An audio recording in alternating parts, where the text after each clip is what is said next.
আজকে আমি রাজনৈতিক রংমহলের পার্ট 2 গল্পটা এক্সপ্লেন করতে যাচ্ছি। এই গল্পটা আমার না, আমি টিকটকের থেকে নিয়েছি। এই গল্পটা যার, আমি তার কাছ থেকে অনুমতি নিয়েছি। আপনারা চাইলে তার অ্যাকাউন্টে গিয়ে ঘুরে আসতে পারেন। আমি অ্যাকাউন্ট লিঙ্ক ডিসক্রিপশনে দিয়ে দিব। তো চলেন শুরু করি।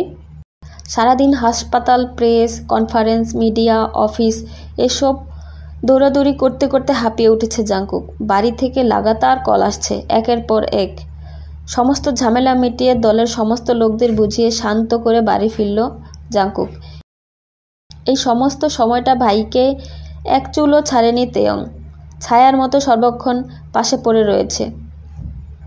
রাত 11টা, গোসল সেরে ডাইনিংয়ে বসে সবেমাত্র ভাতের লোকমা মুখে তুলেছে জাংকুক। সারাদিনের ক্লান্তি, ঝামেলা, ছুটোছুটিতে তেয়ংও একরকম ভুলে গিয়েছিল ফোনের মেসেজের কথাটা। মাথায় আসতেই খাওয়া ছেড়ে ভাইয়ের দিকে তাকিয়ে বলে উঠল, ভাই, ভাবিকে তো কংগ্রাচুলেশন করা উচিত। ফোন দিয়েছিলি, তারপরে এত বড় একটা সুখবর জানালো তোকে। স্তব্ধ হতভম্ব হয়ে কিছুক্ষণ তাকিয়ে রইল তেয়ংয়ের মুখের দিকে। যতই সে জাংকুককে ভয় পাক, কিন্তু বাড়ির ভেতর ঢুকতেই একে একে যত রকম কথা বলে পরিবার থেকে বকা খাওয়ানো যায়, সে ব্যাপারে মশগুল থাকে সে। বাড়িতে এলে যেন চিরশত্রু হয়ে যায় জাংকুকের। ডাইনিং টেবিলে থাকা প্রত্যেকটা মানুষ নীরব হয়ে তাকিয়ে আছে তেয়ংয়ের মুখের দিকে। ভাতে তরকারি দিতে দিতে ছোট ছেলের মুখের দিকে তাকিয়ে মিসেস জিওন শুধালেন, কোন ভাবি, কি সুখবর? তেয়ং যেন হাতের চাঁদ পেয়ে বসল। সে তো চেয়েই ছিল এটা, যাতে কেউ একজন তাকে জিজ্ঞেস করুক, আর সে গড়গড় করে সারাদিনের পেটে পচানো কথাটা উগরে দিতে পারে। মুরগির লেগ পিসে কামড় দিয়ে বেশ আয়েশ করে তাকালো জাংকুকের দিকে। ভাই তার শান্তভাবে নিচের দিকে তাকিয়ে খেয়েই যাচ্ছে। হয়তো সে বুঝতে পেরেই গেছে কথাটা কোনোভাবে তার একার মধ্যে থাকবে না। আসলে মা, হয়েছে কি জানো, আমিও বাবা কি বলি তুমি কিভাবে জানবা?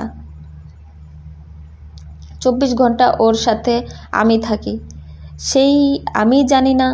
আর তো তুমি, বাদ দাও। ঘটনাটা হচ্ছে, আজকে একই দিনে দুটো গুড নিউজ পেয়ে বেশ স্তব্ধ হয়ে গিয়েছিলাম আমি। ঝামেলাটা না বাঁধলে ঘটনাটা আরও আগেই জানতে পারতে, ধমক মেরে বললেন মিসেস জিওন। খেতে খেতে বললেন, তোমাকে এত সাজিয়ে উপস্থাপনা করতে কেউ তো বলেনি। ঘটনাটা কি সেটা বলো। তেয়ং বলল, আহা আব্বু, সুন্দর কথা তো সাজিয়ে বলতে হয়। তোমার ছেলে সুন্দরভাবে আমাদের থেকে লুকিয়ে বিয়ে করেছে। আজ আবার জানতে পারলাম তাদের বেবিও হবে। আহা, সে কি প্রেম! মেসেজে জানিয়েছে কথাটা, তাতেই আমি হতভম্ব। বিশ্বাস করো আব্বু, মেসেজটা তুমি দেখলেই বুঝতে পারবে কি প্রেম ওদের মাঝে।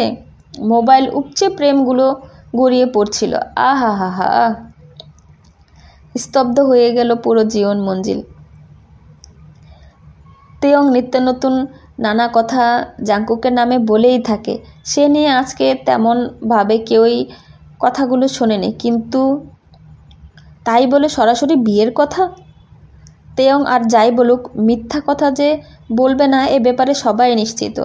মাথায় হাত দিয়ে পাশের চেয়ারে বসে চুপচাপ জাংকুকের দিকে তাকিয়ে আছে মিসেস জিওন। ছেলে নীরবতা পেয়ে ধমকে বললেন, এই কথা শোনার জন্য আল্লাহ আমাকে বাঁচিয়ে রাখছিল এতদিন? তোমার মেয়ে পছন্দ, তাকে বিয়ে করবা, সংসার করবা, আমাদের বললেই তো পারতা। আমরা কি বাধা দিতাম? কি দরকার ছিল এইভাবে লুকিয়ে বিয়ে করার? জাংকুক বুক ভরে দম নিল, আর খাওয়া শেষে তেয়ংয়ের দিকে কিছুক্ষণ তাকিয়ে রইল। তারপর বাকিদের দিকে তাকিয়ে বলল, সেরকম কিছুই না মা। আজকাল এরকম রং নাম্বারে অহরহ মেসেজ আসতেই পারে। আমি ওই নাম্বারটা চিনি না, আর না তো ওই মহিলাকে। আর আমার ফোন তো ওর কাছেই থাকে, ও হয়তো চিনে থাকবে। ধুম করে উঠে বসল তেয়ং। সবার দিকে তাকিয়ে পুনরায় বলল, তুই কি করে জানিস ওই নাম্বারটা কোনো মহিলার? পুরুষেরও তো হতে পারে। আগে পিছে কথা না বলে শুধু মেসেজ দেখে কিভাবে বললি ওটা মেয়ে মানুষ? পাগল পাইছিস আমাদের? পুনরায় তেয়ংয়ের কথায় সায় দিয়ে জীবন মঞ্জিলের সবাই। জাংকুক দাঁতে দাঁত চেপে চেয়ার থেকে উঠে দাঁড়ালো। তেয়ংয়ের পাশে গিয়ে চিবিয়ে চিবিয়ে বলল, তুই রুমে আয়, তোকে আমি প্রেগনেন্ট বানাচ্ছি। বলে ফোন নিয়ে হনহন করে উপরে চলে গেল জাংকুক। জিহ্বায় কামড় দিয়ে কিছুক্ষণ তাকিয়ে রইল তেয়ং। ইস, ওই মেসেজে তো বলেছিল প্রেগনেন্ট। তার মানে ওটা মেয়েই ছিল, বিড়বিড় করে বলল তেয়ং। মিসেস জিয়ন ছোট ছেলের পাশে এসে বসলেন।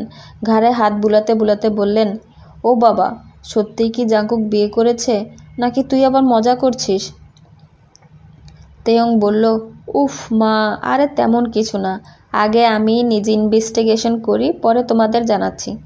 নিজের রুমে যেতে জাংকুক ফোন হাতে নিয়ে বসলো। যাই হোক, আজ ওই নাম্বার থেকে এমন উদ্ভট মেসেজটা না আসলে বমের দগ্ধ হতে হতো। কে এই অপরিচিতা? আদৌ কি সে অপরিচিত নাকি চেনা কেউ? তাকে বাঁচানোর জন্যই কি কৌশলে এমন মেসেজ পাঠিয়েছে? যাই হোক না কেন, এই লোকের ব্যাপারে বেশ খবর নিতে হবে জাংকুকের। সুচ হয়ে ঢুকে যেন পরবর্তীতে ফাল হয়ে না বের হয়। সে রাজনীতির প্রতিটা কদমে বেশ পরীক্ষা করে ফেলতে হয় পা, নইলে এখানে টেকা বেশ মুশকিল। তো আজকের জন্য এই পর্যন্তই। যদি আমার এক্সপ্লেন বা গল্প বলার ধরনটা ভালো লেগে থাকে তাহলে please like, share and subscribe করে দিয়েন। আর আশা করব আমার পরের এক্সপ্লেনের জন্য আপনারা অপেক্ষা করবেন। ধন্যবাদ। আজকে তাহলে আসি। বাই।